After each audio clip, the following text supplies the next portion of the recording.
Suara Pembaharuan Indonesia Televisi. Singapura terlalu banyak diuntungkan oleh perusahaan-perusahaan besar Indonesia. Mereka melakukan eksploitasi sumber daya alam Indonesia. Ketika perusahaannya maju pesat, begitu mudah perusahaan-perusahaan itu hanya jadikan Indonesia pabrik duit mereka. Mereka pindahkan kantor pusatnya di Singapura. Uangnya disimpan di Singapura yang mendapat untuk berupa pajak atas tabungan mereka juga. Singapura Indonesia benar-benar dijadikan mereka objek. Ya, objek untuk mencetak uang mereka, tetapi tidak ada terima kasih mereka untuk Indonesia. Beberapa minggu yang lalu sebetulnya Ketua Dewan Ekonomi Nasional Jenderal Purnawirawan Luhut Binsar Panjaitan sudah sedikit menyentil beberapa perusahaan kelapa sawit besar di Indonesia, milik orang Indonesia tapi kantor tidak ada di Indonesia. Kutipan Kompas.com, Luhut Binsar Panjaitan sangat prihatin. Ada 3 perusahaan kelapa sawit besar milik orang Indonesia tapi tidak punya kantor di Indonesia. Menurut Opung Luhut ini sudah keterlaluan, harus ditindak tegas.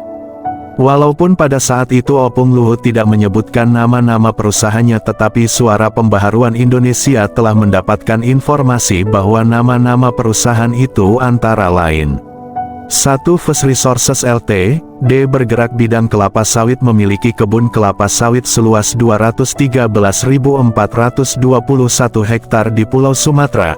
Perusahaan ini tercatat milik Ciliandra Fangiono, baru berusia 46 tahun, anak dari Martias, pengusaha Indonesia. Kedua, Royal Golden Eagle International, dulunya berasal dari grup Garuda Mas, milik Sukanto Tanoto, pengusaha Indonesia. Pada tahun 1967 Sukanto mulai usahanya sebagai kontraktor supplier barang-barang mekanik perusahaan minyak dan Pertamina, lalu pindah dalam bisnis lain termasuk kebun kelapa sawit dan produksi turunannya. Ketiga, Wilmar International Ltd. bergerak bidang kelapa sawit dengan luas kebun 450.000 hektar milik pengusaha Indonesia Martua Sitorus. Wilmar International Ltd. adalah anak perusahaan dari PT Wilmar Nabati Indonesia. Perusahaan ini adalah salah satu perusahaan terbesar dari sisi kapitalisasi pasar di Bursa Efek Singapura. Perusahaan milik Martua Sitorus warga negara Indonesia ini merupakan perusahaan kelapa sawit terbesar di dunia. Inilah fakta yang sebenarnya, bahwa yang memperkaya Singapura adalah warga negara Indonesia atau pengusaha Indonesia, bukan pengusaha Singapura. Dari berbagai sumber, Suara Pembaharuan Indonesia mendapatkan informasi bahwa First Resources Ltd. memiliki laba bersih yang tersimpan di Bank Nasional Singapura sebesar 100 triliun rupiah. Royal Golden Eagle International Sukanto Tanoto menyimpan dananya di Bank Nasional Singapura 350 triliun rupiah, dan Wilmar Group menyimpan uangnya di Bank Nasional Singapura sebesar 250 triliun rupiah. Dari ketiga data ini, kita bisa mengetahui bahwa 3 perusahaan Indonesia menyimpan kekayaannya di Bank Nasional Negara Singapura sebesar hampir 600 triliun rupiah, dan sudah pasti kekayaan ini telah memberikan kontribusi besar bagi kemajuan negara Singapura. Ini baru tercatat terurai 3 perusahaan dari ratusan pengusaha Indonesia yang menyimpan dananya di Bank Nasional Singapura. Pemerintahan Presiden Prabowo diharapkan harus bertindak tegas. Yang pasti seluruh rakyat Indonesia sebagai pemegang kedaulatan tertinggi telah memberikan mandatnya kepada Presiden Prabowo untuk mengembalikan semua kekayaan Indonesia yang disembunyikan di luar negeri termasuk Singapura. Presiden Prabowo diminta untuk memberikan peringatan bagi mereka pengusaha-pengusaha yang menyimpan dananya di Singapura.